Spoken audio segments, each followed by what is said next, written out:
नमस्कार, स्वागत है आपका। महाभारत देख रहे हैं आप, मैं हूं आपके साथ अनामिका पांडे। महाभारत में आज हम बात करेंगे दिन भर की अहम खबरों की, लेकिन वो कौन सी बड़ी खबरें हैं जिस पर आज हम विस्तार से बात करने वाले हैं, सबसे पहले आपको ये बता देते हैं। महाभारत में आज हम बात करेंगे सीरिया की सबसे पहले, क्योंकि सीरिया में जो हालात अब हुए हैं वो पिछले दिनों कई अलग अलग देशों में निकलकर सामने आ चुके हैं। लेकिन सीरिया में स्थिति बनी क्यों है? क्या ये स्थिति पिछले 10 दिनों में या 2 दिनों में बनी है, या लंबे समय से ये हालात बन रहे थे, इनको इग्नोर किया जा रहा था? जो आज हालात ये हो गए कि लोग सड़कों पर उतरे और उसके बाद राष्ट्रपति को देश छोड़कर ही भागना पड़ गया। क्यों राष्ट्रपति देश छोड़कर चले गए, कहां चले गए हैं राष्ट्रपति, कोई जानकारी उनकी नहीं मिल पा रही है। सबसे पहले बात आज करेंगे सीरिया की, उसके अलावा बात आज करेंगे किसानों की भी, क्योंकि किसान लगातार शंभू बॉर्डर से दिल्ली की तरफ कूच करने के लिए आगे बढ़ने की तैयारी कर रहे हैं। अभी 2 दिन पहले भी तस्वीर शंभू बॉर्डर की हमने आपको दिखाई थी, जहां 101 किसानों का जत्था पैदल दिल्ली कूच करने को तैयार था, लेकिन 24 घंटे के लिए उसको टाल दिया गया था। और आज एक बार फिर यही कोशिश की गई तो आंसू गैस के गोले का इस्तेमाल किया गया। उस दौरान शंभू बॉर्डर पर क्या हालात बने, उस पर विस्तार से आज बात करेंगे। इसके अलावा तीसरी अहम खबर महाभारत में जो होगी वो आपको बता देते हैं, और वो है महाराष्ट्र की, क्योंकि महाराष्ट्र में एमबीए में सब कुछ ठीक नहीं चल रहा है। लगातार आ रहे बयानों से एक बात तो साफ हो गई है। वहीं दूसरी ओर आदित्य ठाकरे ने जिस तरह से समाजवादी पार्टी, महाराष्ट्र की समाजवादी पार्टी पर सवाल उठाए हैं, उंगली खड़ी की है, उससे यह भी साफ हो गया है कि अखिलेश यादव को लेकर भी एमबीए में नाराजगी साफ है, और वो नाराजगी अब आदित्य ठाकरे के साथ साथ अलग अलग नेताओं के बयानों से सामने आ गई है। इसके अलावा चौथी बड़ी खबर महाभारत में कौन सी बता देंगे आपको। बात बांग्लादेश की भी करेंगे, क्योंकि बांग्लादेश में हिंदुओं के खिलाफ बर्बरता लगातार बढ़ती जा रही है। हिंदू मंदिरों में हमले के साथ साथ अब तो मूर्तियां भी जला दी गई हैं। इसके अलावा इस्कॉन टेंपल को लगातार टारगेट किया जा रहा है। ताजा हालात क्या है बांग्लादेश में, बात उस पर भी करेंगे। लेकिन सबसे पहले बात कर लेते हैं सीरिया की, क्योंकि सीरिया में स्थिति ऐसी बन गई है इस वक्त कि राष्ट्रपति को, जैसा कि मैंने पहले भी बताया, कि राष्ट्रपति को देश छोड़कर भागना पड़ा है। यहां तक कहना पड़ा है प्रधानमंत्री को कि मैं तो हथियार डालता हूं, साथ ही विद्रोही जो प्रदर्शनकारी हैं, जो नाराजगी जाहिर कर रहे हैं, वो जैसा कहेंगे अब देश में वैसा ही होगा।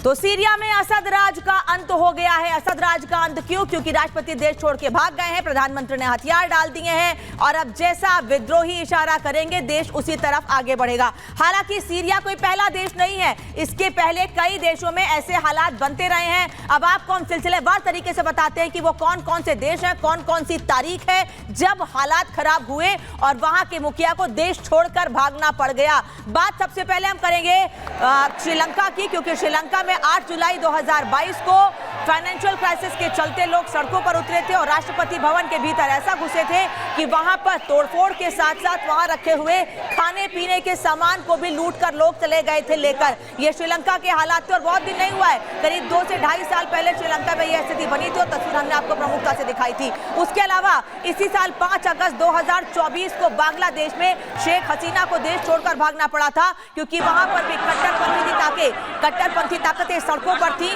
और शेख हसीना के खून की प्यासी थी, और इसी वजह से शेख हसीना को अपनी जान बचाकर बांग्लादेश से भागना पड़ा था। ये इसी साल 2 से ढाई महीने पहले की तस्वीर बांग्लादेश की आपको दिखा रही हूं।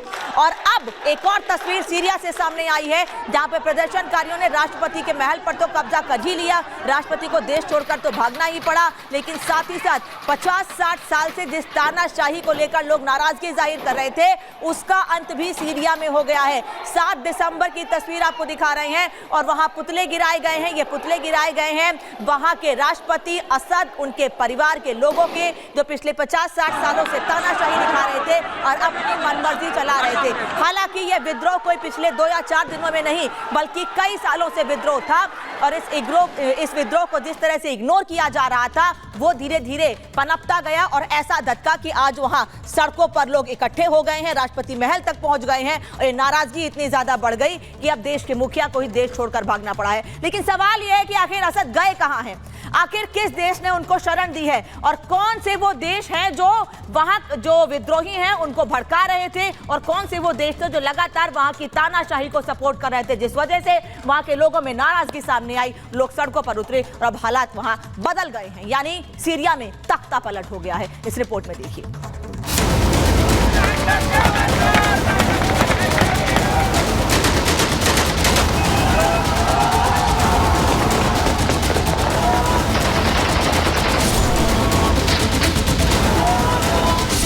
सड़कों पर विद्रोही, सरकारी इमारतों पर धावा, 5 शहरों पर कब्जा और पूरा देश हिंसा की चपेट में। ये वो सीरिया है जहां शनिवार तक बशर अल असद का शासन था। वो सत्ता में बैठे थे और देश पर राज कर रहे थे, मगर गृहयुद्ध की आग में जलते सीरिया में अब तख्ता पलट हो चुका है। विद्रोहियों ने ऐसा कहर ढाया कि एक देश में फिर सत्ता बदल चुकी है, क्योंकि सीरिया के राष्ट्रपति बशर अल असद देश छोड़कर भाग चुके हैं। खबरों के मुताबिक सेना ने असद के देश छोड़ने की पुष्टि करते हुए कहा कि राष्ट्रपति की सत्ता खत्म हो चुकी है।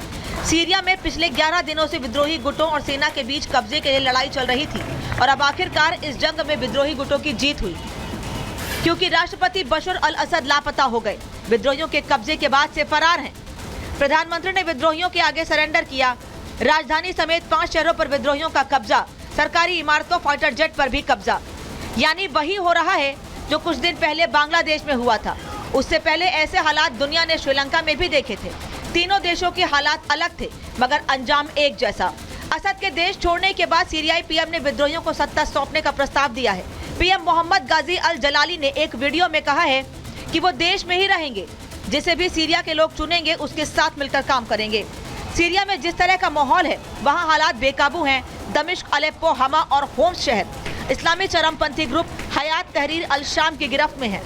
संघर्ष की वजह से अब तक करीब 4 लाख लोगों को विस्थापित होना पड़ा है। हालांकि लोग असद सरकार के गिरने की खुशी मना रहे हैं। लोगों के सेना के टैंकों पर चढ़कर सेलिब्रेट करने के वीडियो सोशल मीडिया पर वायरल हो रहे हैं। वहीं सरकारी टीवी चैनल के दफ्तर में भी विद्रोही लड़ाके घुस गए हैं। सीरिया की सड़कों पर जमकर नारेबाजी हो रही है। चारों तरफ हथियारबंद लड़ाके घूम रहे हैं।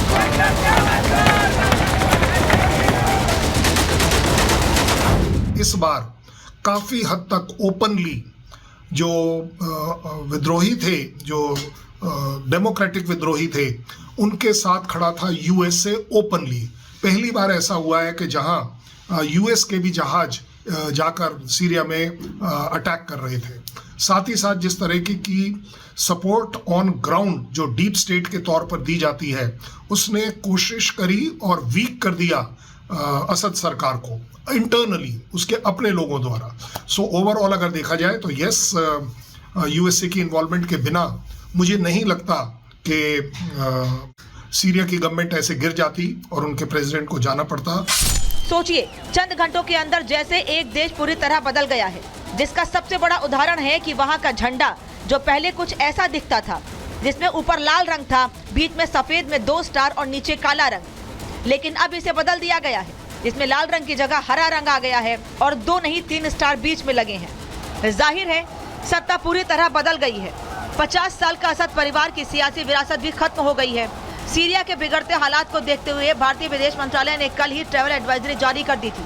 भारतीय नागरिकों से तत्काल सीरिया छोड़ने के लिए कहा गया है। साथ ही भारतीयों को सीरिया जाने से भी मना कर दिया गया है। विदेश मंत्रालय ने कहा कि सीरिया में रह रहे भारतीय दमिश्क में स्थित भारतीय दूतावास के संपर्क में रहें। अमेरिका ने इस बवाल पर नजर बनाए रखने का दावा किया है, तो नए राष्ट्रपति ट्रंप ने इससे पीछा छुड़ा लिया है। उन्होंने कहा कि सीरिया हमारा दोस्त नहीं है, तो हमें इससे मतलब नहीं है। उधर ईरान